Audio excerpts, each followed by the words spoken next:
Voilà, en tout cas, merci encore, monsieur Hadj. Merci beaucoup pour la réflexion. Je vais passer la parole donc, avant de voir à Fari Ndao de Petrosen. Donc, Fari, c'est un ingénieur donc, géologue qui a fait UCAD, l'IST de UCAD. Il est diplômé de l'École nationale supérieure du pétrole en France. Il a aussi une licence en géosciences de l'Université Claude Bernard de Lyon. Il a travaillé dans de grandes compagnies minières d'ailleurs comme Elinito. Il a travaillé aussi pour le secrétariat permanent du comité stratégique du pétrole, le COS Petroes. Il a travaillé chez Deloitte. Il a travaillé aussi comme stagiaire à Petrosen. Il est ressorti pour aller dans le secteur privé pour revenir à Petrosen où vraiment il est devenu un grand patron, un grand chef de projet, hein, Fari. Vraiment, c'est mon neveu, c'est mon ami, c'est un garçon magnifique qui bouge, qui réfléchit, qui fait avancer les lignes, comme on dit. Voilà. Donc, Fari, on va te passer la parole. Hein? Donc, l'avant-dernière intervention pour développer un peu votre vision de Petrosen sur cette question d'exploitation et d'exploration du pétrole. Merci beaucoup, Modibo. Je salue toute l'assistance. Alors, moi, je compte évoquer essentiellement la question du gaz naturel parce qu'effectivement, le pétrole tient le haut du pavé médiatique. On parle énormément du pétrole au Sénégal. Même dans la dénomination de notre ministère, on parle de ministère de l'énergie, du pétrole et des mines. Et en fait, on overlook un peu le gaz naturel, sachant que pourtant, on est davantage un pays gazier qu'un pays pétrolier. Et donc, je fais le parti pris de parler davantage du gaz dans mon intervention que du pétrole, qui sera raffiné par la SAR en partie et exporté en partie. Il faut savoir déjà qu'en général, dans le monde, les statistiques, notamment celles de la BP Statistical Review of World Energy, disent que lorsque l'on produit du pétrole, environ 2 barils sur 3, c'est-à-dire 70% du pétrole que l'on produit, traverse une frontière.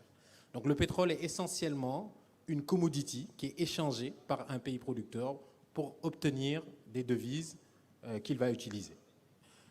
Tandis que pour le gaz, c'est l'inverse. Même si ça a tendance à changer maintenant avec le GNL, environ, de manière symétrique, 70% du gaz qui est produit demeure dans le pays où il est produit. Quelques exceptions avec la Russie qui est un grand producteur de gaz, le Qatar qui exporte beaucoup de GNL et l'Australie qui s'y met maintenant. Cela nous amène à nous dire qu'est-ce qu'on peut faire de ce gaz au Sénégal. Je rassure M. Hadj, l'État du Sénégal a bel et bien une feuille de route, un schéma directeur pétrolier et gazier.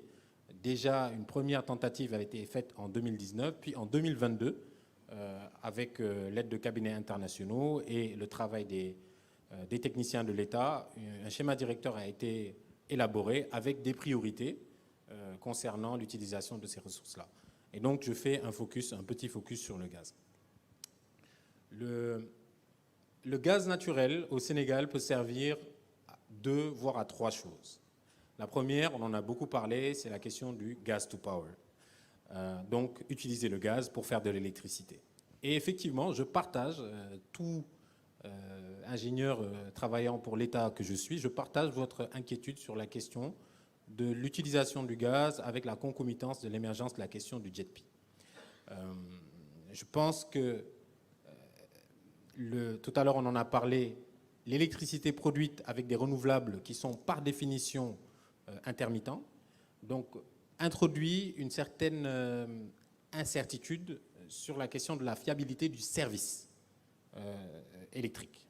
Et donc, soit on est avec de l'électricité avec stockage, dont il faut évaluer les coûts, ou bien on est sur une électricité que l'on produit de manière fiable et pilotable, c'est le mot que l'on utilise en général, et pour ça, on fait focus sur le gaz naturel. Et il y a des raisons de faire focus objectif. La première, c'est la question des émissions de CO2. On est dans une conférence où on parle de transition énergétique. Le Sénégal a une CDN à respecter, la contribution déterminée au niveau national pour respecter nos engagements dans l'accord de Paris. Et il s'avère que pour effectivement, un mètre cube de gaz naturel permet de produire 10 kWh, mais de chaleur, et pas d'électricité. Et ces 10 kWh, ensuite, de chaleur, on les passe dans un moteur, donc en fait, on a des rendements de 30-40%. Donc on produit, on va dire, avec un mètre cube de gaz, 3 à 4 kWh d'électricité. Et ces kilowattheures à kilowattheure d'électricité équivalent, si ma mémoire est bonne, le charbon produit 1 kg de CO2, le fuel produit 800 g de CO2 et le gaz naturel produit environ 500 g de CO2. Donc, si l'on substitue le fuel que l'on utilise essentiellement aujourd'hui, le fuel lourd, le HFO, dans nos centrales par du gaz naturel, de fait, nous faisons notre transition énergétique aussi. Donc, est-ce que notre transition énergétique à nous, elle ne consisterait pas à tout simplement utiliser notre gaz pour, à production constante, diminuer nos émissions? Évidemment, la production ne va pas demeurer constante. Les besoins augmentent, les jeunes veulent charger de plus en plus leur téléphone, il y a de plus en plus d'industries, etc. Donc, on va augmenter. Mais cela veut dire que si on reste, comme on dit, toutes choses étant égales par ailleurs, si on peut augmenter notre production électrique de 30% et émettre le même niveau de CO2 si on substitue le gaz, le fuel par le gaz. Donc, chez nous, je pense il y a certes des discussions autour du JETP, 40% de la capacité installée, et c'est quand même important. Après, ça l'est beaucoup moins en termes de production effective, parce que le facteur de charge n'est pas le même pour les unités renouvelables que pour les unités thermiques, mais notre gaz doit être utilisé de manière franche, et ça doit être une option, à mon avis, claire, décidée par l'État, parce qu'on émet moins de CO2 par kilowattheure d'électricité produite. Donc ça, c'est pour le gas to power. Et je ne vais pas revenir sur le fait qu'il y a des centrales déjà converties. Les collègues de Sénélec sont bien plus outillés que moi pour parler de ça. L'autre chose que je voulais dire, justement, à part le gas to power, il y a la question du gas to industry. Comment peut-on utiliser le gaz pour industrialiser le Sénégal ou accélérer son industrialisation, toujours dans un contexte de transition énergétique?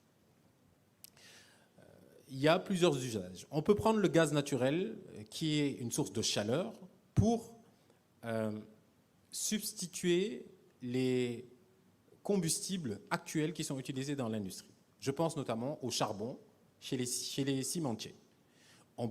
Charbon qui est utilisé comme source de chaleur, mais on peut, avec un maillage au niveau du réseau gazier, dont il y a des collègues qui sont là, on peut très bien fournir donc, du gaz naturel aux cimentiers pour assurer leurs besoins en chaleur, ce qui va permettre non seulement d'émettre moins de CO2, mais aussi d'émettre moins de particules fines, parce que le charbon, c'est deux problèmes. C'est à la fois les émissions de CO2, mais c'est aussi les particules que cela émet. C'est pour ça d'ailleurs que souvent les Américains, ils ont une blague où ils disent « clean coal is a dirty lie ». Le charbon propre est un mensonge sale.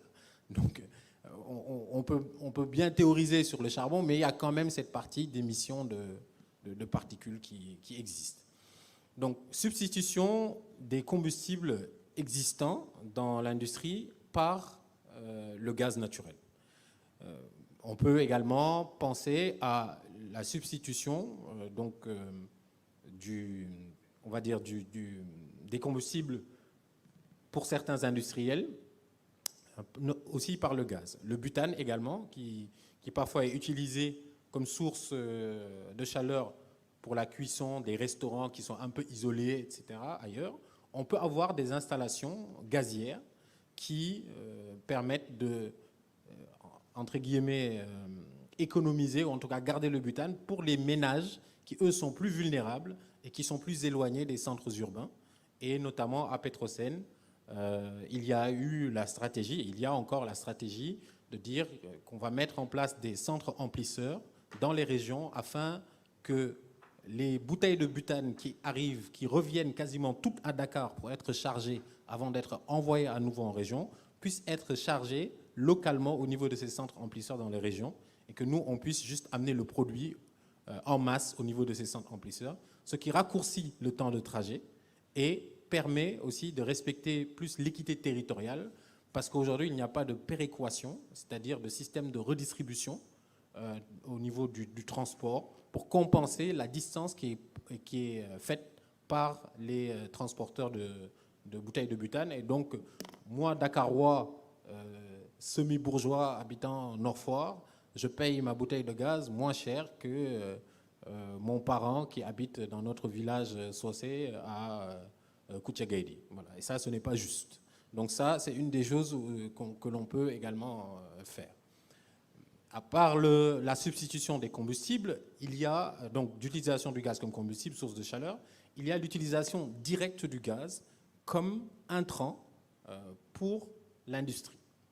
Et contrairement aux apparences, parce que le gaz est une matière assez simple, hein, c'est essentiellement du méthane, du CH4, le gaz naturel donc, est un mélange de gaz, mais 90% du gaz en moyenne, c'est du méthane, du CH4, et donc on peut l'utiliser, tandis que le pétrole est un composé complexe vraiment d'hydrocarbures, longs, courts, etc. Donc quand vous raffinez le pétrole, vous sortez beaucoup de produits, alors que le gaz, bon, vous avez essentiellement que du méthane.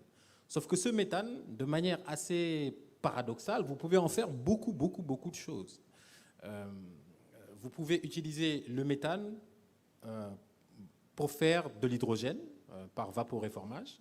Donc vous envoyez de la vapeur d'eau, vous cassez le méthane, donc le CH4, vous gardez que le H2, après vous allez produire du CO2. Mais ce H2, vous pouvez en faire beaucoup de choses. Vous pouvez faire de l'ammoniac, par exemple, en le combinant avec l'azote de l'air. Vous pouvez faire du méthanol. Et l'ammoniac et le méthanol sont des briques pour faire d'autres choses. L'ammoniac, notamment, peut vous servir à faire des ammonitrates. Les ammonitrates, c'est la matière de base pour faire aussi les explosifs qu'on utilise dans les mines. Vous pouvez aussi utiliser l'ammoniac sous forme liquide pour faire des engrais, mais vous pouvez aussi utiliser l'ammoniac pour faire des engrais azotés solides comme l'urée. Et ça, c'est un des projets que nous avons à Petrosen, qui est de valoriser le gaz naturel, donc en hydrogène puis en ammoniac, et de transformer cet ammoniac en urée.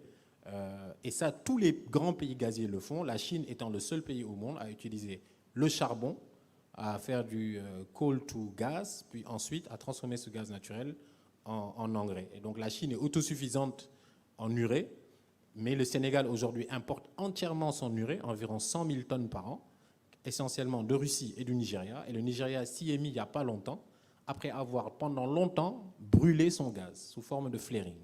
Le Nigeria, pendant 40 ans, j'avais fait le calcul et je l'avais fait vérifier par quelqu'un d'autre. Le Nigeria, de 1975 à 2010, c'est en 35 ans, oui, c'est ça, 35 ans, le Nigeria a brûlé l'équivalent de 40 centrales de 300 mégawatts chacune par an en termes de gaz, de flaring. Ce n'était pas interdit et ça a été interdit officiellement en 2010. Depuis lors, ça a quasiment disparu, mais ils ont brûlé ça. Donc c'est le méthane. Pour éviter qu'il soit directement envoyé dans l'atmosphère tel quel, on le brûle et au final, ça produit du CO2 qui a donc moins de pouvoir radiant. Mais je reviens donc sur la question du gas to industry et de l'utilisation sous forme de pétrochimie. Dans un contexte de transition énergétique, je pense, mais c'est là un parti pris personnel, qui n'est pas la voie de Petrosen, c'est que le Sénégal doit à la fois utiliser ses ressources, mais ne pas volontairement se mettre en marge de la marche du monde. Je pense qu'on peut très bien utiliser le gaz et aller le combiner à des technologies, par exemple, de captation du carbone, de carbon capture. Dans le cadre de l'étude du projet urée dont j'ai la charge à Petrosen, j'ai demandé à ce que l'on fasse des études de carbon capture.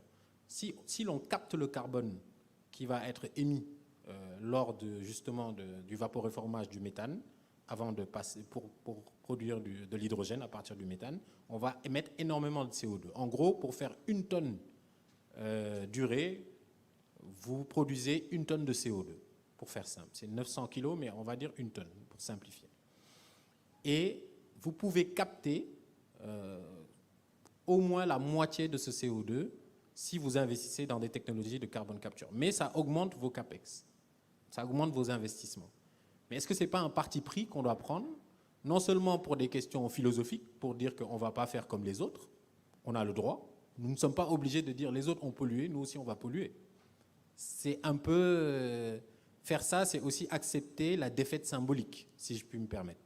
Donc on peut très bien dire non, vous avez fait des industries qui ont beaucoup émis de CO2, nous on ne va pas faire pareil. On va décider de faire un leapfrog, comme les Chinois aujourd'hui font sur la voiture électrique, ou comme nous on a fait sur les paiements mobiles avec Wave, Orange Money, qui n'existe pas en France par exemple, où c'est tout par carte bancaire. Donc on peut décider de faire de la captation de CO2, ce qui va augmenter un peu nos investissements, pour des questions philosophiques, ne pas être en marge du monde, mais aussi pour des questions pratiques, en respectant notre contribution nationale déterminée, et enfin, pour des questions commerciales. Parce que partout dans le monde, les pays qui ne disposent plus tellement de ressources fossiles sont en train de mettre en place des mécanismes de taxation carbone aux frontières. Je pense notamment à l'Europe avec son CBAM, Carbon Border Adjustment Mechanism, qui est en train de dire que si quelque chose est produit en dehors de l'Europe avec un certain contenu CO2, cette chose-là qui va rentrer en Europe sera taxée à la hauteur de son contenu CO2, parce que nous, Européens, nous sommes en train de décarboner nos industries, et il ne faudrait pas qu'un produit qui est produit ailleurs avec un contenu carbone plus élevé puisse concurrencer de manière un peu déloyale, d'un point de vue carbone, nos propres industries. Et ce qui va se passer, c'est qu'au début, les Chinois, les Turcs, les Africains vont accepter de payer ces taxes, mais très rapidement, ils vont se dire, mais pourquoi nous, on continue de polluer pour payer des taxes? Dépolluons chez nous. Et comme ça, les taxes, on va les faire payer aux industries chez nous qui continuent de polluer. Et donc, par effet ricochet, je pense qu'on ne pourra pas échapper au fait que les grands centres de consommation vont mettre en place des mécanismes de taxation carbone aux frontières. Et par effet domino, ça va partir de l'Europe et ça va se diffuser ailleurs dans le monde. Et c'est pour ça, je pense que pour se prémunir que notre urée, notre ammoniac, notre méthanol, demain, ne soit pas surtaxé aux portes de l'Europe, des États-Unis, du Brésil ou autres, il nous faut, à mon avis, accepter de prendre le coût aujourd'hui, dès l'investissement, de la décarbonation. Et comme ça, on pourra utiliser notre gaz tout en considérant la transition énergétique, à la fois en ayant une forme de victoire morale, mais aussi en nous prémunissant de ces futures taxations qu'il peut y avoir. Donc voilà les éléments que je voulais partager avec vous et je reste à disposition pour d'éventuelles questions. Merci beaucoup. Merci bien Fary, merci pour l'ensemble des informations donc, sur cette stratégie.